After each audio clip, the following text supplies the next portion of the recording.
Vamos a realizar una exploración física del abdomen, la cual va a incluir inspección, auscultación y palpación.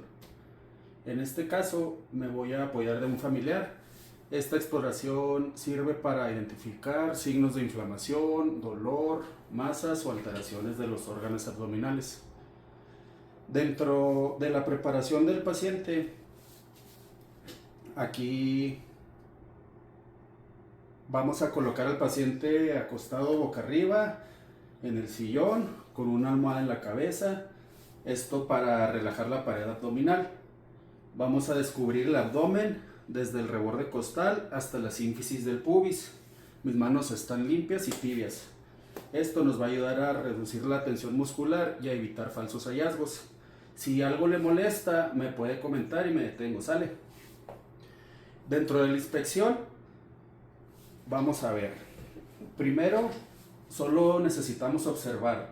Vamos a buscar simetría del abdomen, movimientos respiratorios, distensión y pulsaciones visibles, además de la peristalsis. Vamos a revisar la piel en busca de cicatrices, equimosis, estrías o hernias en las regiones umbilical e inguinal. La inspección me va a orientar sobre procesos inflamatorios, ascitis, masas y nos va a ayudar a decidir dónde ser más cuidadosos con la palpación. Y ahora la auscultación. Para eso necesito mi estetoscopio. Vamos a escuchar antes de palpar, porque la palpación puede modificar los ruidos. Voy a colocar el diafragma del estetoscopio suavemente en el cuadrante inferior derecho y avanto por los 4 cuadrantes.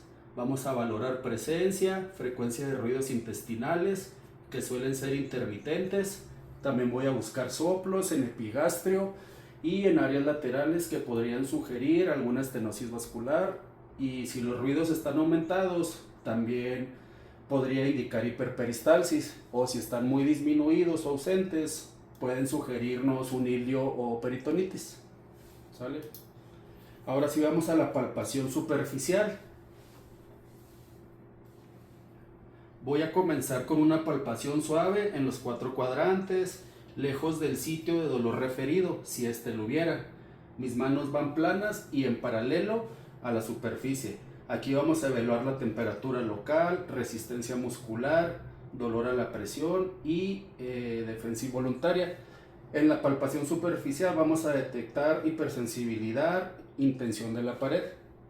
Si encontramos dolor, vamos a describir su localización y si hay signo de rebote, que esto nos va a sugerir irritación peritoneal. Vamos a evitar provocarlo innecesariamente si estamos en un entorno doméstico.